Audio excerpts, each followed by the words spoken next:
Good morning, divers. Yay, welcome. It's Women's Wednesday, and yay, we've got an amazing panel. Welcome, Chris. Welcome, Lynn. Welcome, Oz, the honorary woman. Thank you. Yeah, thank you. Thank you. We also have some great chatters on board in the YouTube chat. Keith Hayes was, number one. Thank you for coming in and being there. Number one, Keith Hayes. Al Wansky. Yeah, thank you. Morning, welcome. And oh my gosh, Brian Cheeseman is in the house. Of course, we love Brian. Barbara Bartleson. Melissa H is here. Let me see those. I know there's more people here. Alwansky. Did I say Alwansky already? I don't know. We got a great Jordan Allen. Hello, Jordan. Jordan Allen. Sorry, I'm trying to get logged into all of our chats so I can Auntie say Ann hello. is here. Yes. Auntie Ann. Hello, guys. Thank you for coming. We always appreciate you guys being here. You're so regular. I love it. Yes, I know. Love it. Oh, Sirius is here too. Sirius just popped in. Sirius. Saying hello. All our favorite folks. Yeah, Franklin's now in the house. I'm not here, he says. Well, okay. Franklin's not here. We know. Awesome. Okay, Oz, you got a deck you can throw up for us? A deck? What's a deck? Deck. Did you ask everybody if our sound's okay? Yeah, how's our sound, guys? Yeah, how is our sound? How is our sound? Anyway, I just wanted to throw up. We'll start the deck with the card today. And Auntie Ann says that she didn't get a notification. Yeah, I threw up the card really late today, so maybe it didn't notify everybody. Yeah. I apologize. The deck today is themed the election black hole, and Uphill Media is right in the middle of it. So there you go. I'm feeling spaghettified. Spaghettified. Okay, what are we doing here? Let's go into the weather. Weather. Whether or not we'll survive. Yeah, exactly.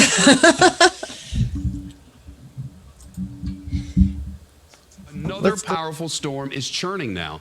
Zeta hit the Yucatan as a hurricane last night, slammed resorts around Tulum, and heavy rain and wind, and over land weakened to a tropical storm. Now, as they do over water, Zeta is getting stronger again, taking aim again at the Gulf South and potentially Louisiana, a state that's already been battered by 2 hurricanes this year and 6 tropical systems total, just Louisiana. Then in America, 11 named storms have hit land. Zeta will be 12. That's never happened. Never that we know of. Forecasters expect it to come ashore tomorrow. We have 2 reports. Morgan Chesky live in Zeta's path. First, NBC's Miguel Almaguer in Chino Hills, California, where the Blue Ridge fire is raging. Hey, Shep, good evening. It's been another fluid 24 hours here in Southern California. In this neighborhood, firefighters are conducting structure protection. You can see in the distance here, this wildfire continues to kick out of control, and it's not far from a subdivision in the Irvine area. It's been a cat and mouse game for firefighters over the last 24 hours. As you mentioned, they're really battling these powerful Santa Ana winds that yesterday reached upwards of 96 miles per hour. That's the strength of a Category 2 hurricane. Firefighters have been trying to battle both the winds and these fires that continue to kick up in these neighborhoods. The good news, no major structures, no subdivisions have been lost. The bad news, these winds are going to be a pest for firefighters over the next couple of hours here. But the good news is by tomorrow, they should have subsided. It's been a... Wow. So, Lynn, our friends and family in Louisiana got to be getting sick of this shit. 12? Man. 12 and I mean, the interesting thing is, after Hurricane Katrina, I just wonder, after that incredible investment in rebuilding that city, you would think that the educational barriers of understanding climate change would have been elevated there. Yes, Louisiana, though. They still use styrofoam. We just missed so many opportunities. Yeah, they're just going to keep rebuilding in the same areas, and they're just going to keep getting hit and hit and hit, which is, eventually it's going to cause the migration, climate migrants. I think it already is, and people shouldn't be rebuilding in those areas because they know it's just going to be worse, which brings you to the conclusion, what do you do with all these people? Because there's so many people, and it's a real valid question to ask. Why aren't people asking that? Like, we really need to think about it and do something, because there's limited resources in such a small space now, and Yeah. Lee Camp just did an excellent commentary on migration, climate migration, and 1 billion misplaced people in the next 10 years. 1 billion. Yeah, I'd be surprised if it was limited to 1 billion actually in the next 10 years. I think it's going to be greater than that. And exactly, I was going to say, especially with the uptick in everything with COVID, but also with the intentional migration pattern of gentrification. Yeah. Right. Yep. Forcing Intentional. out the poor people, which is pretty much California. We are measuring and we believe that gentrification is okay because we're like, oh, it's just this. But there's you're making the neighborhood nicer. We're not considering. We're not considering that climate change is making it so that we can't move people out of certain areas anymore because they're the only safe places to live. Mm-hmm. And all the wealthy people, they have choices, but the people that don't make so much money, they don't have much of a choice. They can't just up and move to a different part of the country. I mean, there's a lot of problems. Looks like a cross country move to most people is not even a concept. It's not to me. I could not move away from my mom, or I couldn't leave my family support because you need a sitter. It's a tremendous undertaking. It is. And Oz, I brought that Shep Smith just for you because I know you love the CNBS. Yeah, that's my favorite. Cheeseman's asking you if you saw the Alex Jones Rogan podcast. I did. I watched it. I almost watched it. I just didn't have time with. Yeah. It was worth it. Jones spews about 80% facts and then the other 20 is complete bullshit, but he does have some facts woven in there. He does.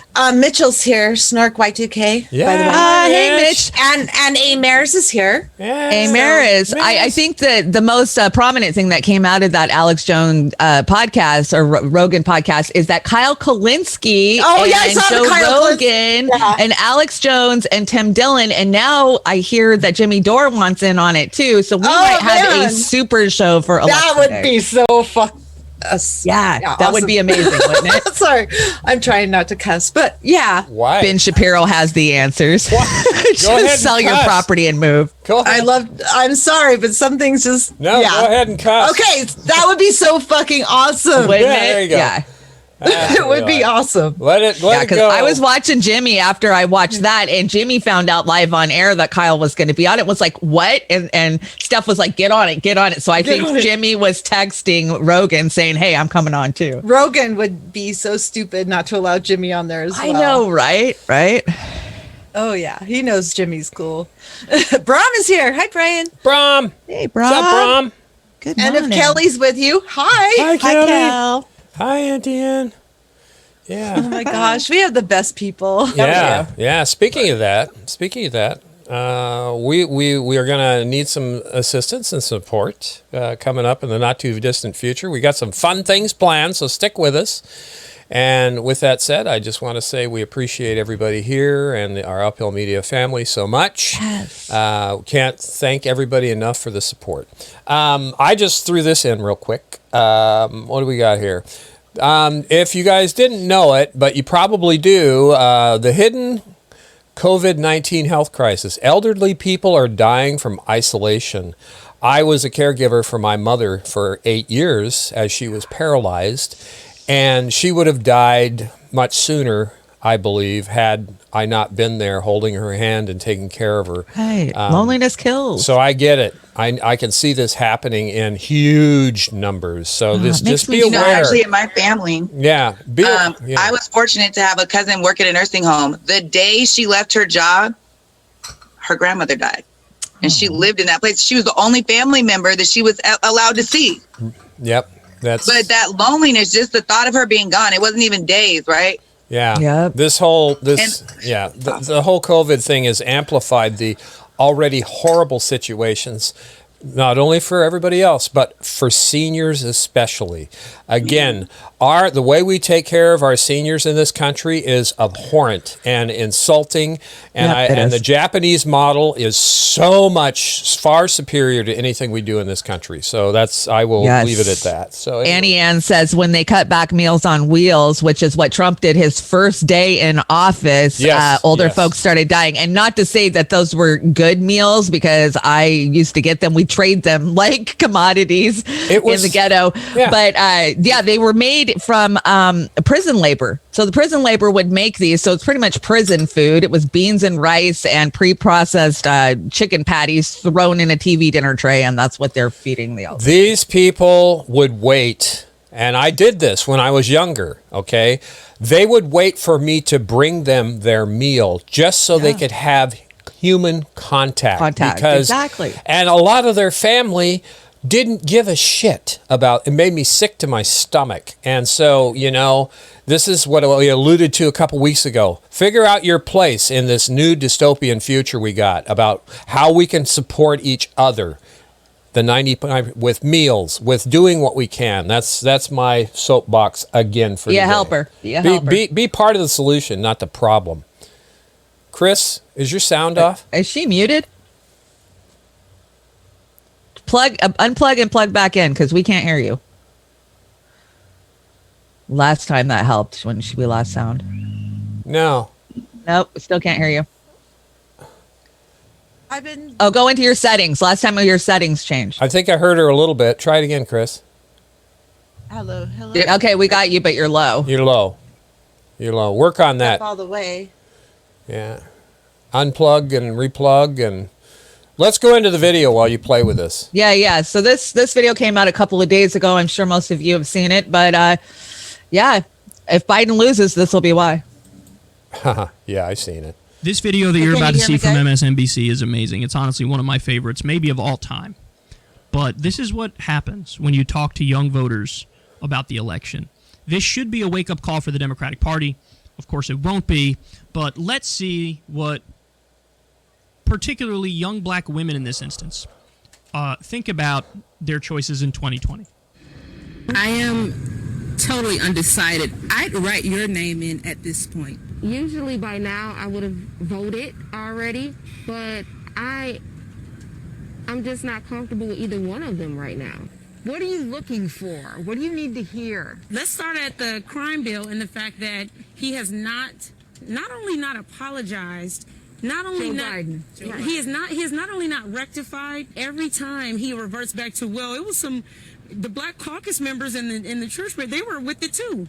Okay, you fooled them as well. You know, you never said I'm sorry. You know, it's like I didn't do it. I want to hear an ironclad plan. I don't want to hear if this or if that or after the election. Does the presence of Kamala Harris on the Democratic ticket sway you at all? Not at all. I don't know who said she had our vote. She does not. We were supposed to grab onto Kamala with the black girl magic, but that didn't happen because she didn't right her wrongs. Like, I hold officials accountable. I don't care what color you are. And I think that too often we automatically think that because someone looks like you, that they're going to have your best interests at heart. And that's just not simply true. So they're not getting fooled. Okay, Kyle. You're not going to get anything by them. It's not going to happen. Inject that video straight in my veins. Inject that video straight in my veins. That's what politics is at its best, right there. So let's go through some of what they say here. I'm undecided, even though it's Trump and Biden and all you hear nonstop, Trump is the worst, oh my God, he's so bad, you got to do the lesser evil vote. They say, I'm undecided. I'd write your name in before I'd vote for one of these clowns. Then they're asked, hey, what are you looking for? Like, what do you need to hear? Very first thing that's brought up, what is it? Joe Biden and the crime bill. The crime bill, which helped lead to our mass incarceration crisis, locking up nonviolent offenders and ruining their lives. Ruining their lives. At the same time, Hunter's getting kid glove treatments and rehab for his drug problem, Joe wanted to lock up poor black kids for it, for the same issue. They had the sentencing disparity. Crack cocaine, you get a lot more time than powder cocaine, because black people use the crack cocaine. So Mr., tough on crime, law and order Joe Biden, turns out that's coming back to bite him. Yeah, so this was a crazy clip that came out. But of course, in true MSBS style, they had to do a follow-up video after the debates with the same women who had changed their mind because they were so impressed with Biden's performance during the debate. God. Now, come on, I don't buy that. But the crime bill is my number one reason for not voting for Biden. Lynn, I'd love to hear your take on this. Me too. I'm not getting in a national fight. And I'll tell you why. Smart. There's nothing that is helpful for me sharing my opinion as a Black woman publicly. Just like there's nothing that was helpful about them sharing theirs in that manner. So what I'm going to continue to do is talk to my community and have those conversations offline as best I can help them. But it's just not helpful. No, you're smart. Fly above the bullshit. Can you all hear? But I will say that when we're talking about the differences, the hypocrisy that was mentioned, I think there's much to be examined. But I think that the problem is Black people to keep making that their problem. That's y'all's problem.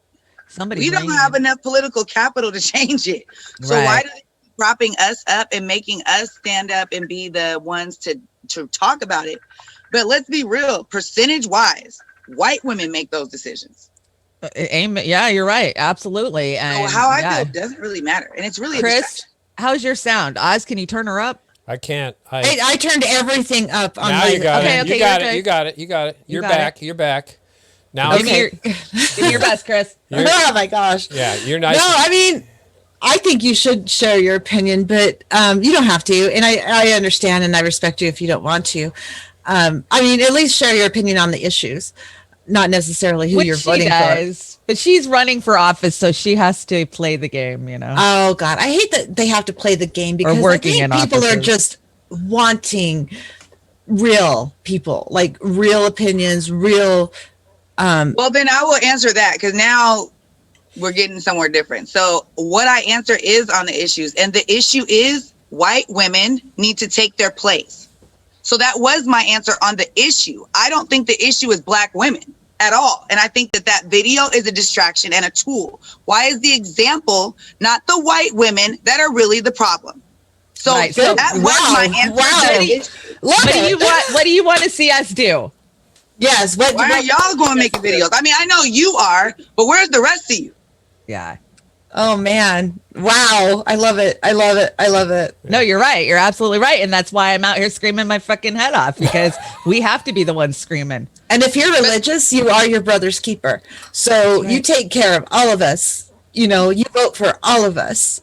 You know, I'm not. See, the interesting thing is religion is huge in the Black community, right? So it is. And that's really why they bank on the Black vote, because as we're going to vote as Christians, but our Christianity has a different pendulum, I feel like, than white Christianity. Oh, absolutely. Well, yeah, that's far right craziness. And ours is based on wrapping around people. And I think that Black Christians believe in socialism, but white Christians have the political or the financial power to do something about it. Look at the Catholics. Look at the Mormons. Like, Black Christians. Look at the evangelicals. We don't have enough money to entertain these conversations. So the best we can do on a large level is just keep feeding our people. I'm not sure what you guys expect from us. We don't have time. We're only 13% of this state. And they keep moving us, so we don't have a community. Yeah, so exactly. I hear what you're saying. Wow. Yeah. That's a good point of view. I really like it. Thank you. I'm glad you're here. I'm glad I got to meet you. We love Lynn's I love perspective. We want diversity. Awesome. We want to hear different opinions. I've always felt welcome here. Like, this is not a place where I feel you're welcome. You are more than welcome. Okay, Oz, so you want to go to the next clip?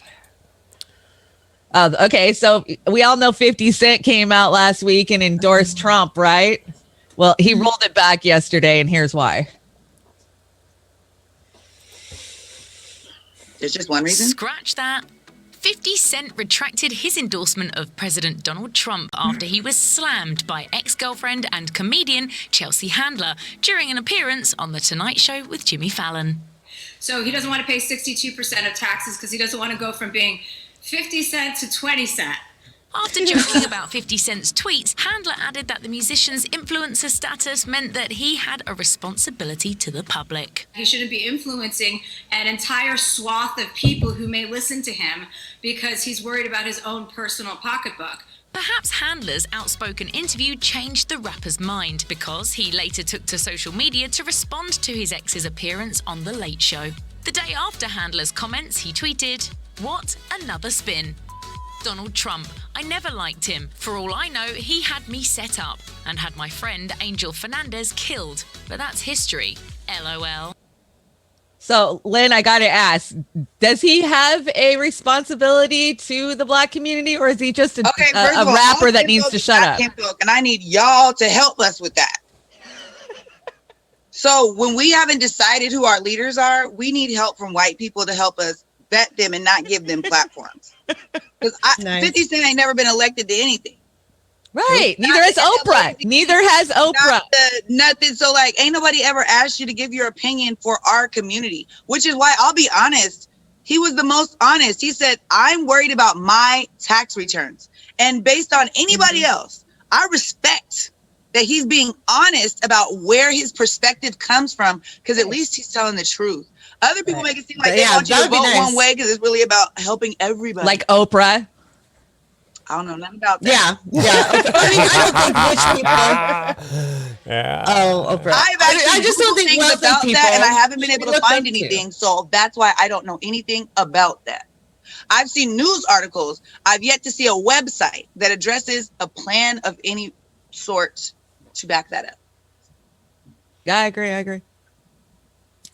Yeah. But no, I don't care who you are. I don't care if you're Black, white, Native American, which I love Native Americans, and I love, just a diverse community. But I don't care who you are. If you're wealthy and have a big platform, I think you're obligated to stand up for the little guy. And if you don't do that, I'm sorry, you shouldn't be held on a platform. Well, but somebody's ringing. Okay, so I guess here's where I struggle. Like, that person has never been a legal mind. So when I always come to the table, sorry guys, addressing my background, this is where my perspective comes from. Right. And because he's a celebrity, his background is disclaimered. So I'm curious, and I struggle when we say people have put themselves up. I see other people that are celebrities who go testify before Congress. When I see someone like an Ashton Kutcher, I was just gonna say Kutcher does that. Now, I'm not gonna say I agree with his issues, because I'm saying that when I see him using his platform in that way, that's all good and dandy. But that is also something that can be distorted, because they have the power and money to influence in ways but we can't touch them to influence what they tell Congress to actually help us, because they don't really understand little people because they so rich anymore. Well, so, we worship fame in this country. Yeah, we shouldn't worship fame. But Jon Stewart is the perfect example of somebody that used his platform to help somebody, the veterans, and he could have done more to bring. He, of all the big time celebrity comedians that were on TV, he was actually the most real. And look what we got now. Interesting thing. Look at Kim Kardashian, right? Oh God, she has no knowledge of what she's doing. So what she did was she donated to attorneys to do something she found to be meaningful. But everyone talks badly about her. So I'm not sure. I'm cool with what she did. Knowledge that she has absolutely no idea what to do. But she went and found somebody who did. And what happens to her platform? People trash her. So I think we need to decide how we want help and what's truly effective help, because we're seeing a ton of strategies, but because we're not getting behind one strategy, I don't think they really know how best to help us, because they can't win for losing behind getting dragged on Twitter. What would be the strategy? I mean, in your opinion, I really want to know how you feel, because, maybe we'll want to adopt that strategy and try to help us. I mean, with our small platform, maybe we can help a little, cause a ripple effect. What strategy should we take? But see, here's the thing, like, even what you guys did when we started this, when I started coming on the show, right? This brought a ton of, just me being in a different district than you guys, brought a ton of different perspective to this. Let alone the racial tones in this climate. Yeah, we got to have these conversations. We got to talk to each other. Like how we dissect these slide decks is different. And just having those conversations publicly. Like, my biggest issue is that people don't talk about religion, politics, and money. We don't even know how to deal with those things because we don't say those words. No, we don't. And it is not polite. It is a disservice to us. It's a disservice to me. Like I told my mom, there's certain things we got to start talking about because I need to plan. Because guess what? You're going to need me later. And don't pop up and get sick and start counting my coin. I need you to be honest with me now. I agree, Lynn. I have a son I have to plan for. Yeah. And I probably have to plan to care for you. But I have to be able to make smart financial decisions to do that. And I can't do that if you're over here trying to protect me from your financial situation, which arguably is just my situation, right? Yeah, you know, I grew up in a house that wouldn't talk politics. Pay off and everything else. And I said, and my mom said, we don't talk politics, we don't talk religion. And I said, yeah, and look at where it's got us. Look at where we're at, because for 40 years we won't talk politics or religion. Yeah. Yeah, my parents would talk politics and religion all growing up, and then Trump came along, and then suddenly everybody not allowed. Oh no! Well, actually, it started with Obama. Then it wasn't allowed. There's no socialist views or whatever, allowed. And definitely, my mom's like a God-fearing Christian, and I'm kind of a whatever. I don't know. I think organized religion is kind of like control mechanism, right? But that's just my personal view. But I think people should be able to talk about this, and no matter what your self-censorship is a part of the system. Exactly. Yeah, and just accept you, if somebody has a different viewpoint than you, that's fine. Don't push yours on anybody. I definitely wouldn't say, hey, you can't believe in your God because I don't believe in your God. How stupid is that? The issue is we come to the table with misconceptions. We come to the table with preconceived problems. Instead of, we use the wrong data set. All of our data is based in problems instead of solutions. Yeah. So we come to the table already like not able to communicate with each other. Right. And we should be able to openly communicate and not get butthurt because someone doesn't agree with you. We should say, that's a different way of thinking about things. Let me process that. I think that's the way it should be, instead of you're just wrong and I don't want to talk to you anymore because you don't believe the way I do. That bothers me a lot. That's what my family is with religion and politics. And I feel so uncomfortable being around them because they won't hear me, but they want to surely give their opinion and force their opinion down my throat, but they don't want to hear me or my thought process. And I think it's important to understand each other. Seek understanding. Don't seek to be right. Seek understanding. You can't find that in your own families with people that are like connected to you and are supposed to love you. How are you supposed to have real conversations in this world? Like, we wonder why our kids don't understand we can't talk to each other. Law. They don't know how to have real conversations with their supervisors. They don't know how to talk to like their benefits coordinators. We don't know how to ask the right questions to live in this society because we can't have conversations at home. Right. Well, and it starts with our language. So Oz brought this clip. What is this, Oz? This is, I don't agree with everybody all the time on everything. We don't. We're not a choir. We try and, not get in arguments about different topics. But this is one that Crystal brought today that I kind of disagree with in a very big way. And it's not taken out of context because she goes on. But let's just watch it and then we'll talk about it for about 30 seconds and move on. I don't think I've seen this one. Yeah, so. She's talking about the good things about Joe Biden. Oh, God. Oh, my God. Quality about Joe Biden. And the main reason, frankly, why I think he's likely to get elected next week is that unlike Obama, unlike Hillary, unlike Mayor Pete, he's not a snob and he's not an intellectual. And I don't mean that as a criticism either. I actually mean it as a compliment. So in order to survive and thrive, surrounded oftentimes by superior intellects, Joe Biden has developed what I described before as an amalgamation of slogans, cliches, and anecdotes. He's kept this sort of representative sample of actual real human beings, many of them working class, in his head. You have to remember, Joe really imagines himself as working class Joe from Scranton. It's a powerful self-conception and one he'd be loath to acknowledge a contradiction to. So if some individual human being happens to break through to him on an important issue, he may actually show some courage, may actually make a move like this one on gay marriage that is surprising in the context of his overall instinct to tack to the center always.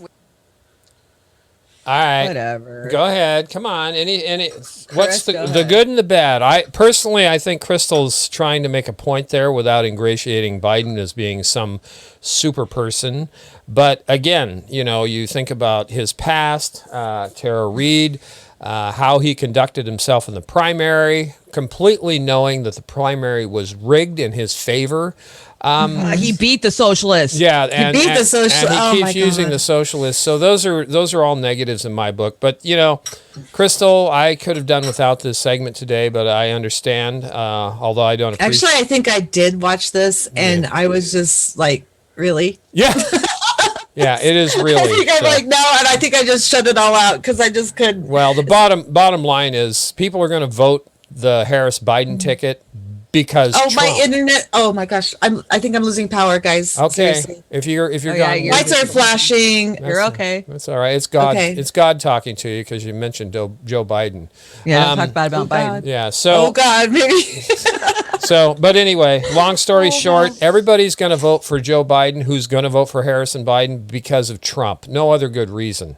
There isn't any other good reason. Nothing. He has a history that you can look at and see that he has nobody's best interest in mind but himself and his donors. Yes, his ego. That's all I see. Incredible, incredible ego. Incredible. And at least Trump is not very controllable, and he just flies off the handle and is an idiot. I didn't vote for either. I filled out my ballot, and mostly because of some propositions that would screw up our state. This is the last. This is the last Women's Wednesday before the election. So let's take a straw poll. Who's gonna edge out who or landslide who? It's too close for me. I still think Trump's probably going to win. I'm in Utah, so my views may be skewed, but I just don't see any excitement for Biden at all. And plus, all the votes that are going to count up front are going to be Republican for Trump because they're the ones going to the polls in person, where mail-in ballots are going from the Democrats because they don't want to get the COVID.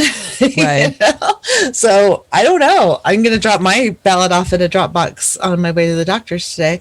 So, but I'm not voting for either one of them. Lynn, I think it's here goes my power again. Lynn, who do you think is going to edge out who or landslide who?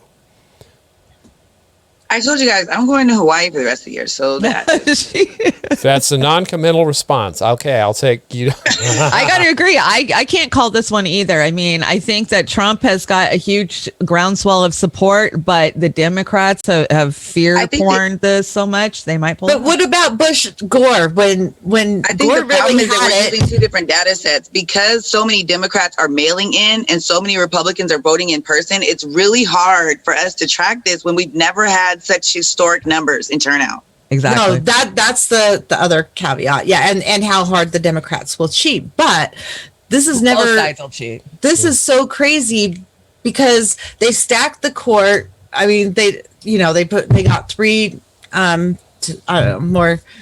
Trump got three more Republican. Oh my God, my lights keep flickering. It's very distracting.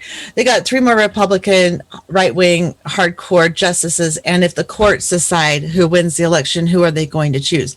Are they going to choose Biden? Because I don't think so. Right. They will come up with any excuse to make sure Trump gets it. So, and if all the votes are coming in for Trump first, because all those people are going right on election day, and then all those mail-in ballots are coming in, they're gonna like, oh, Trump has an easy win, and they won't count the rest of the ballots. That's just. But I see that too, Chris. In that respect, do you not think that Republicans are also not just done with Trump? If they go through the trouble of making a way where they can put it off them and put it on the justices. Now, see, they didn't have the political will to impeach him, but this will be a different branch. I'm not sure that they would be willing to stake their party on Trump. Yeah, I'm not sure. That's an unknown. I don't know. It's a good point. That may be the only way that they could get him out. Yeah, maybe. Might be. Okay, so we've got a Trump, and Shanda's kind of like on the. I think the polls are too skewed to actually have an informed prediction, opinion, or prediction on this at this point. So we're just going to write it out and watch what happens. So you and Lynn are kind of close on that, then, right? Yeah. Either way, it's going to be a mess. No matter who wins, there's going to be. Either way, it's going to be a mess. My prediction is that Trump will be in office at least until February. They're not going to figure it out. It's going to be big. I think they're going to do that Bush v. Gore thing, and I think the Supreme Court is going to come down, and they're going to put Biden in the end. I think there's going to be some violence in the streets. Yes. There already is. I think this is going to be their test, their social test to see what happens if they try and rip our democracy completely out of our hearts or out of our chests. They already are. They're setting it up. That's where I'm at anyway. So let's move on. There you go, Chanda. Take it away. It says accurate. Democrats stopping Bernie Sanders and Democrats stopping Amy Coney Barrett. They tried harder to stop Bernie than they definitely tried to stop the confirmation of this right-wing judge. Absolutely true. The only reason that she is in the position to be considered, or was to be considered for this, was because of one deciding vote, and you can thank Tim Kaine, Democrat, that put her there. Oh my God! And Obama's the one, or Schumer's the one that fast-tracked her for her last position, right? Yep. So thank you, Dems. Thanks, working Dems. hard. Thanks, Dems. Okay, what do we have here? Oh, go ahead and pull the trigger. This is censorship in America. Oh, cool. We love that. Oh, great. Some voters still haven't placed their ballots, but for some, possibly voting early, maybe they have a little remorse on their selection. Joining me to talk more about that, as well as a new poll surrounding Democratic candidate Joe Biden's knowledge surrounding his son's controversial business dealings, is New York Post columnist Miranda Devine. Good morning, Miranda. How you doing? Good morning, Paul. Great to talk to you.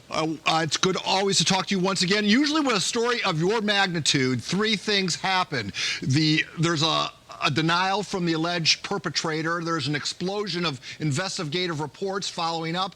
And then there's the discrediting of the whistleblower. As it relates to this story, have any of those three things happened? Only number three, unfortunately. Big censorship has happened to the New York Post story about Hunter Biden's laptop from hell. And it's day 13 today that Twitter has locked the New York Post Twitter account. It's important to note that there's not been a hint of denial out of the Biden campaign as it relates to this, right? No, look, he has been asked a couple of times by a couple of intrepid journalists, and he just gets quite angry and says, no, it's just a big lie.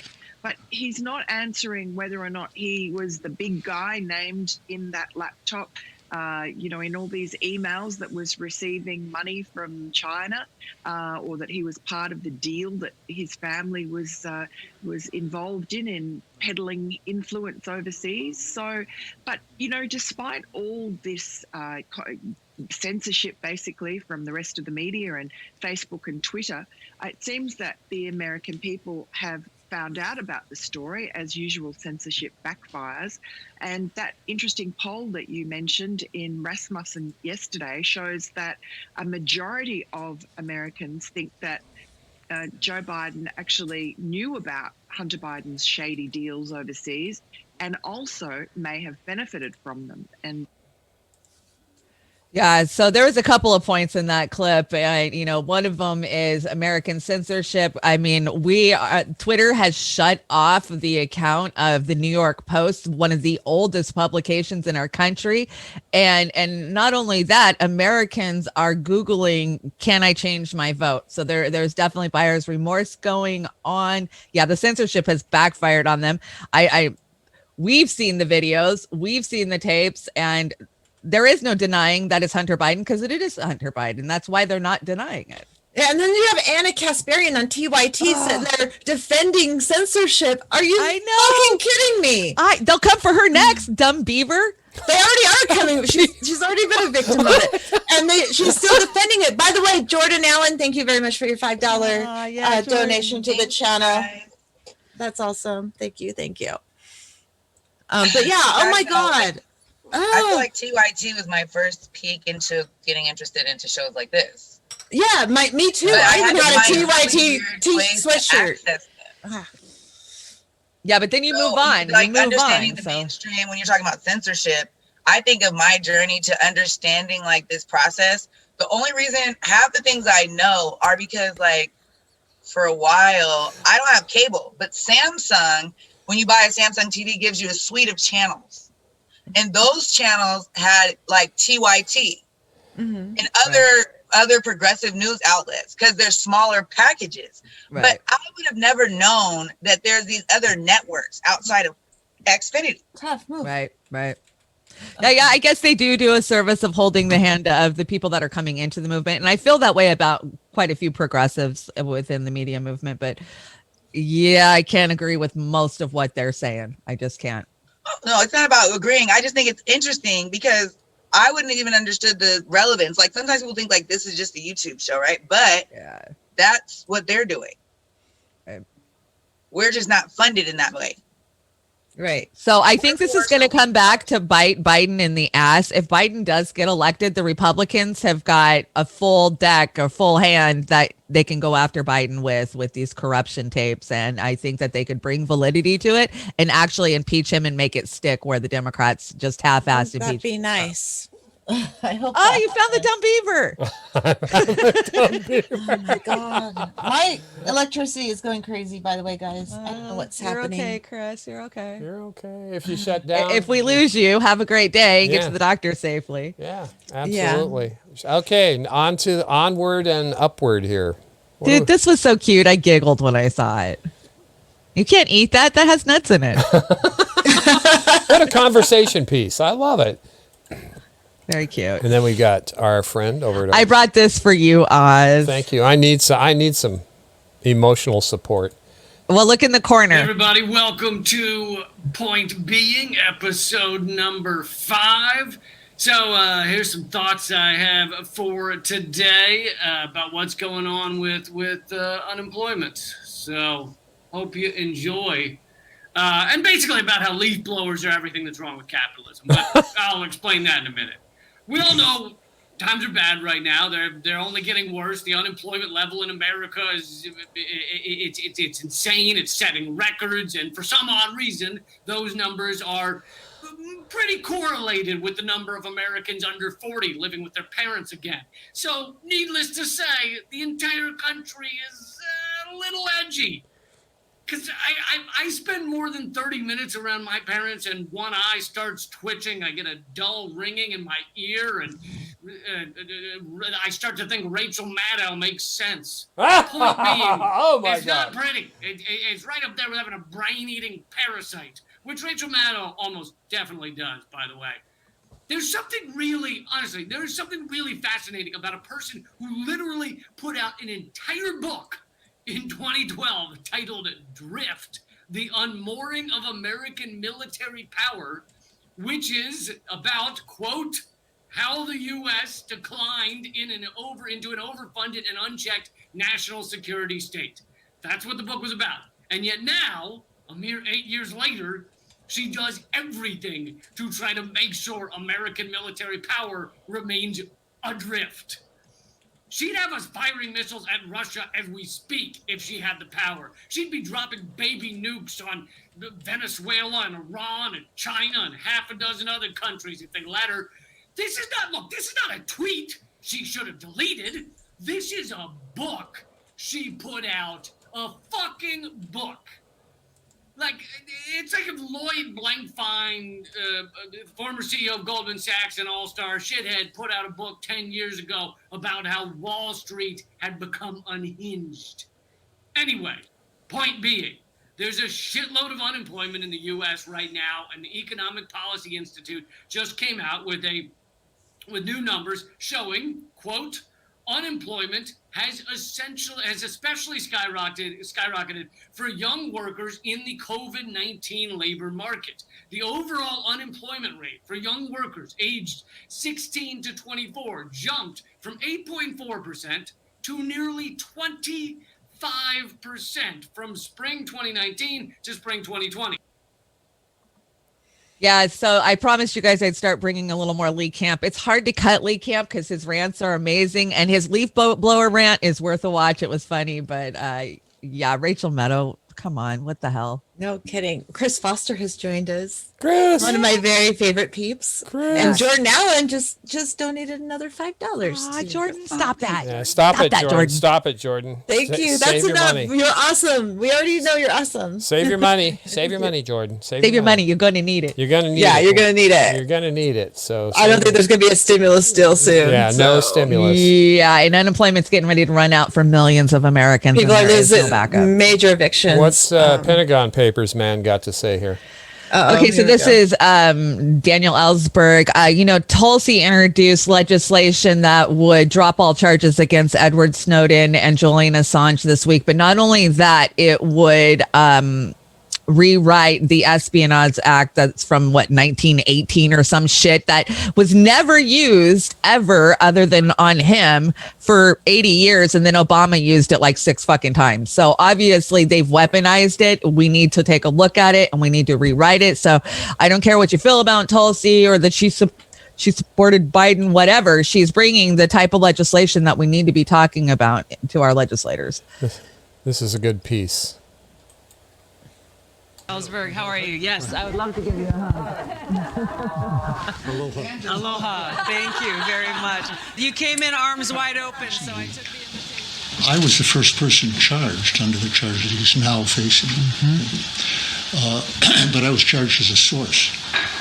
And there wasn't one for 10 years after that. And then 9, and then one other. There were 3 cases. And then 9 under Obama. I don't know if you know this. 3 times as many as all previous presidents together. And no one has ever really explained that. Wow. How that came about. We had a zealous prosecutor or somebody. They were all either plea bargains or one in court. It's never gone to the Supreme Court. Anyway, they were sources like me. And they were using an Espionage Act, which was designed for spies and has no provision in it for pleading any public interest. Right. You can't argue in court. I wasn't allowed to speak in court to answer the question. I spoke for 4.5 days, but I wasn't allowed to answer the question, why did you copy the Pentagon Papers? Wow. Irrelevant. And that would be central. I mean, that would be answering that question is Irrelevant. central to everything, though. Of course. So I had delayed talking. They said that was irrelevant.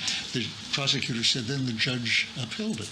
So my lawyer, who's a big constitutional lawyer, said, Your Honor, I've never heard of a case where the defendant was not allowed to tell the jury why he did what he did. Right. And Judge Burns said, well, you're hearing one now. And that's been true of every case since then. So you can't get a fair trial as a whistleblower. If you're a spy, the motives are not very, it can help in the sentencing maybe, but not in the trial. But for a whistleblower, you can't say anything about what the impact has been, whether there was harm, what you wanted to accomplish, whether there was any harm and whatnot. But it was never meant to be an official Secrets Act, a British type official Secrets Act. And in fact, they said at the time, in 1917, when they passed this, we don't want an official Secrets Act. The question was, could you use it against a source like me? Well, that never had been done since 1917. So it was an experiment with me. And I was facing 115 years. He's facing 175 now. Inflation, that's why they left it. But the new thing about this is that it's the first time a journalist has been tried on this, defended, and that makes it into a full British official Secrets Act. Right. And so it's not even just that that he can't argue motive or effective. As a journalist, he should not be. It's always been clear that this was going too far. Right. It's been true for years that the sources should not, to papers, like myself, should not be tried under the Espionage Act where they can't plead public interest at all. Right. And but the newspapers never got behind this very much because they said, well, the sources, but it's not us. They're not going after us. Exactly. Yeah, so I cut that kind of short. just because it's kind of hard to hear with the background noise. But yeah, there's a couple of things in the chat I want to address. So Jordan Allen says Daniel Ellsberg is blaming Jill Stein still. If you guys haven't seen the Matt Orlovas interviews, Daniel Ellsberg, please consider it. I will watch that, but I really don't care about either of their politics. Personally, I care about us looking at the Espionage Act and fixing it so it can't be weaponized. And then the other one is the bill harvesting bill that Tulsi is pushing.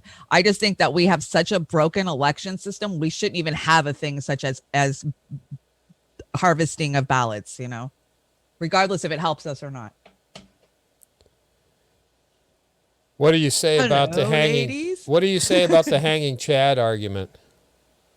That, oh my God. That's ballot harvesting right there. Yeah. But once they got through it all, it looked like Gore won, right? Right, but it didn't help us. Well, yeah, even without that, Gore won. They proved it, a year later?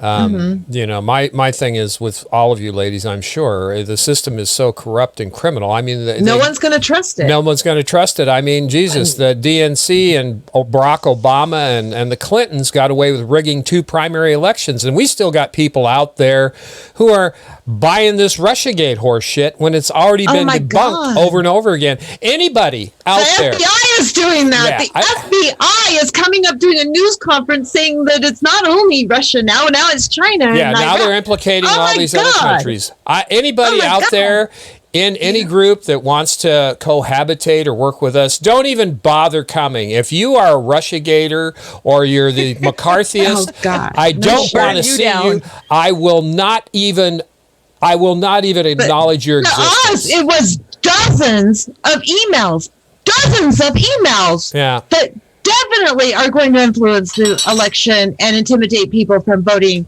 for, Biden. Dozens of emails. I mean, I'm sure that's going to sway the whole election. Oh my freaking God. Yep. Dozens of emails are going to sway the election. Dozens of emails. Oh my God. Oh my God. Sorry, I'm just so done. Conference. We're all done with vote shaming, Russiagating, McCarthyism, all this stuff. We've got bigger fish to fry, and I think you all have talked about that. Lynn has, Chanda has, you have. We got bigger fish to fry. Let's get off this bullshit and start ranked choice voting. Let's quit fucking arguing about ballot harvesting. I have a question, though, you guys. Voting. Yeah, Lynn, go ahead. Now, when we're talking about the flow of information, the pattern that I'm seeing in the conversation you guys had, because remember, I'm kind of new to understanding politics.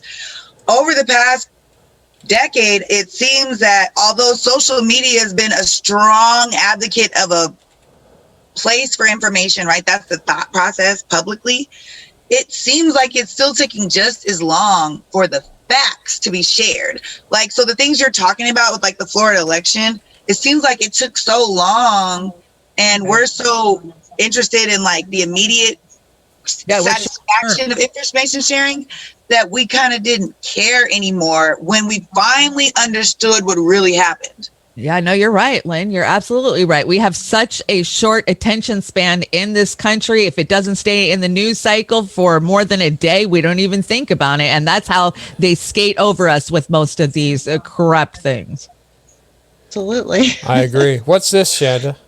Oh, this is something that we don't talk about as a country. And because the far right has embraced it, we just say it doesn't exist. And this is child trafficking in the U.S. and the crackdown across the country on it.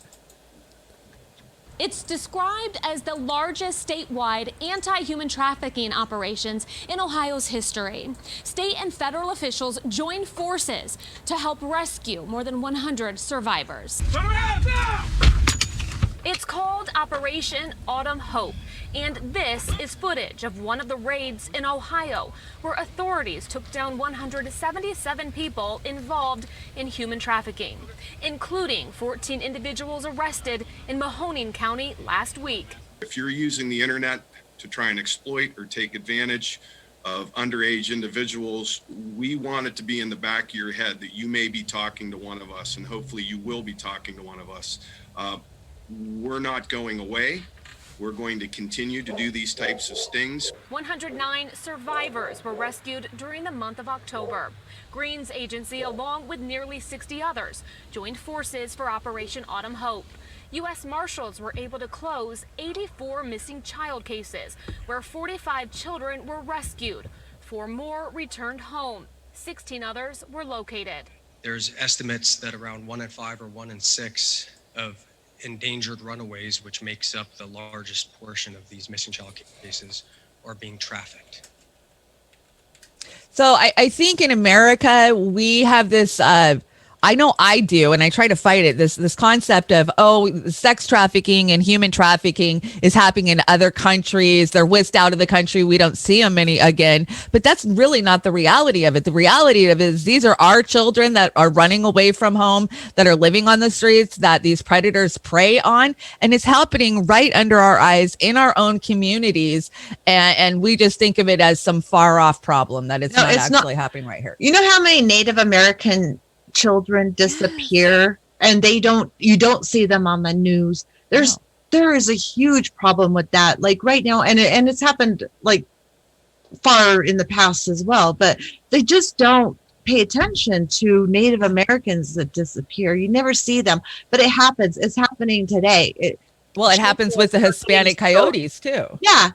Now in Utah, we're kind of a Native American community and mostly white, but the next largest group is Native Americans, right next to the white, because we have the Ute tribe, we have the Navajos, and several different tribes that come from Utah. But yeah, they don't talk about them. If it's a white girl that comes missing, it's all over, Amber Alert, everything. But the Native Americans, it's a real problem that they just disappear and there's no publicity.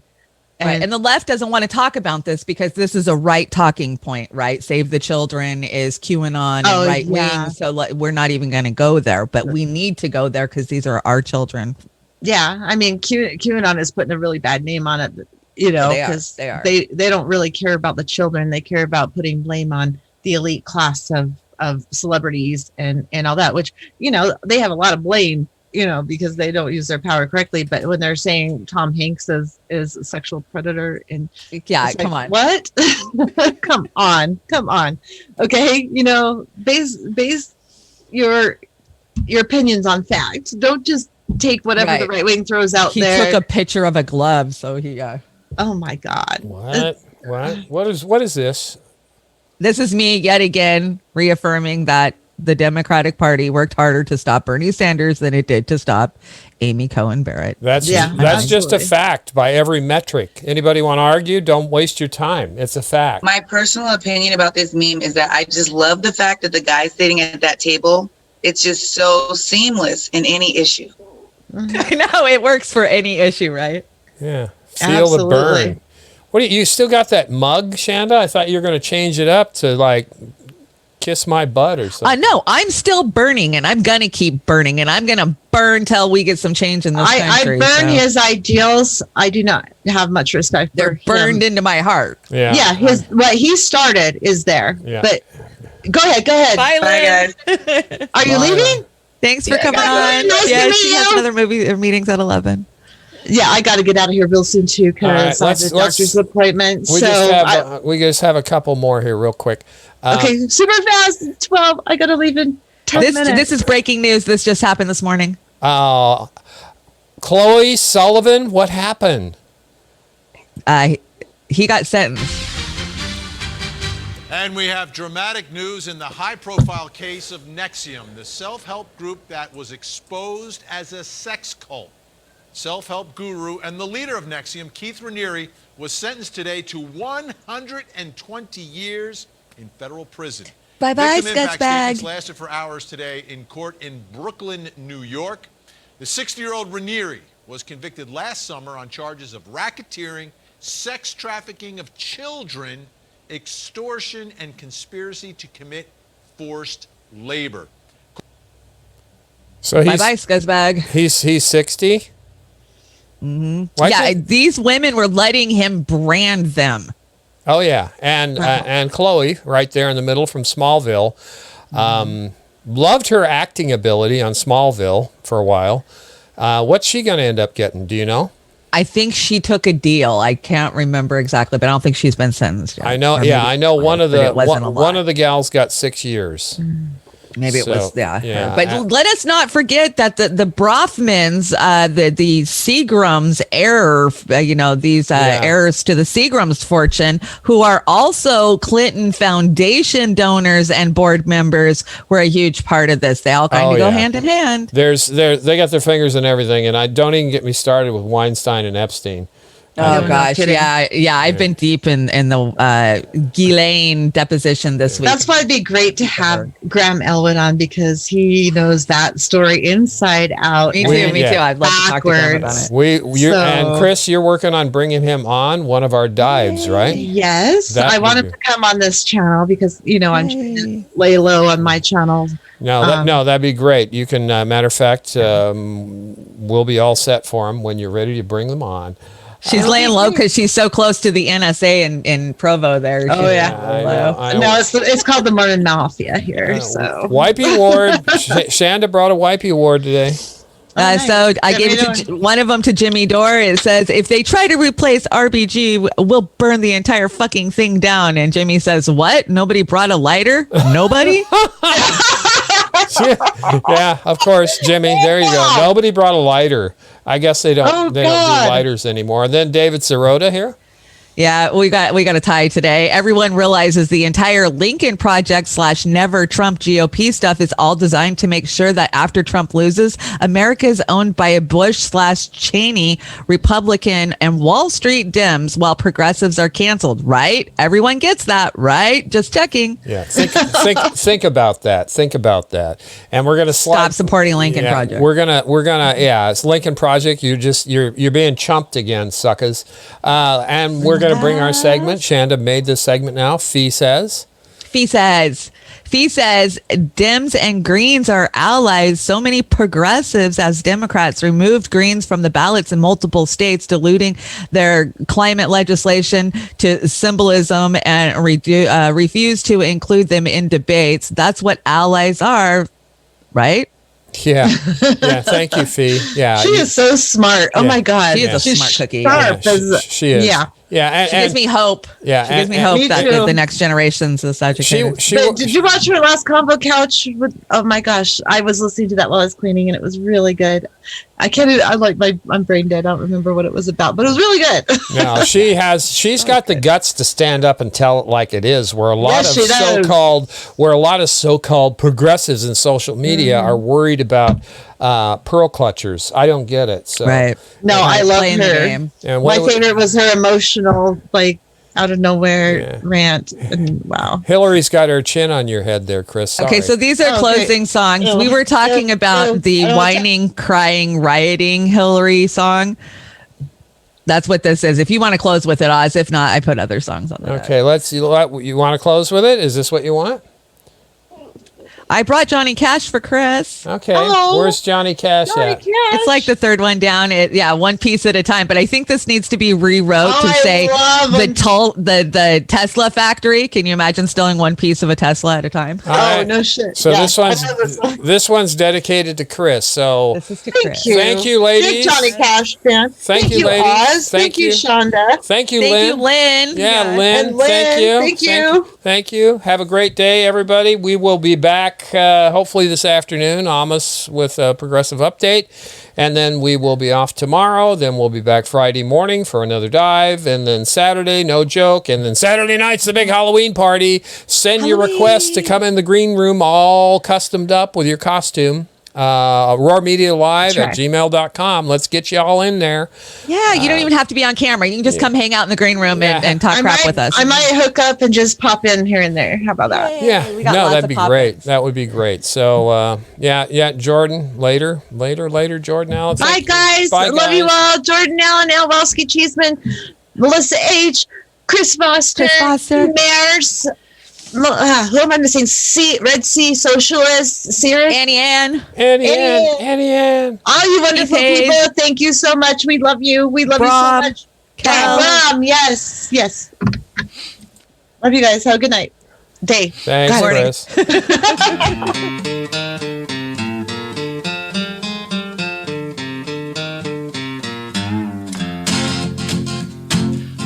left Kentucky back in 49 and went to Detroit working on an assembly line. The first year they had me putting wheels on Cadillacs. Every day I'd watch them beauties roll by, and sometimes I'd hang my head and cry. 'Cause I always wanted to be one that was long and black. One day I devised myself a plan that should be the envy of most any man. I'd sneak it out of there in a lunchbox in my hand. Now getting caught meant getting fired, but I figured I'd have it all by the time I retired. I'd have me a car with at least $100 grand. I'd get it one piece at a time, and it wouldn't cost me a dime. You know it's me when I come through your town. I'm gonna ride around in style, I'm gonna drive everybody wild, 'cause I'll have the only one there is around. So the very next day when I punched in with my big lunchbox and with help from my friends, I left that day with a lunchbox full of gears. I've never considered myself a thief, but Jim wouldn't miss just one little piece, especially if I strung it out over several years. The first day I got me a fuel pump, and the next day I got me an engine and a trunk, and then I got me a transmission all chrome. The little things I could fit in my big lunchbox, like nuts and bolts and all four shocks. The big stuff we snuck out in my buddy's mobile home. Now up to now my plan went all right until we tried to put it all together one night, and that's when we noticed that something was definitely wrong. The transmission was a 53 and the motor turned out to be a 73, and when we tried to put in all the bolts, all the holes were gone. So we drilled it out so that it would fit, and with a little bit of help from an adapter kit, we had that engine running just like a song. Now the headlights, there was another sight. We had two on the left and one on the right, but when we pulled out the switch, all three of them come on. The back end looked kind of funny too, but we put it together when we got through. Well, that's when we noticed that we only had one tail fin. About that time my wife walked out, and I could see in her eyes that she had had her doubts, but she opened up the door and said, "Honey, take me for a spin." So we drove uptown just to get the tags, and I headed a ride on down Main Drag. I could hear everybody laughing blocks around. But up there at the courthouse, they didn't laugh, 'cause to type it up, it took the whole staff. And when they got through, the title weighed 60 pounds. I'd get it one piece at a time, and it wouldn't cost me a dime. You'll know it's me when I come through your town. I'm gonna ride around in style, I'm gonna drive everybody wild, 'cause I'll have the only one there is around. Oh yeah, Red Rider, this is the Cottonmouth and the Psychobilly Cadillac, come on. Oh yeah, this is the Cottonmouth and negatory on the cost of this machine there, Red Rider. You might say I went up to the factory and picked it up, it's cheaper that way. What model is it?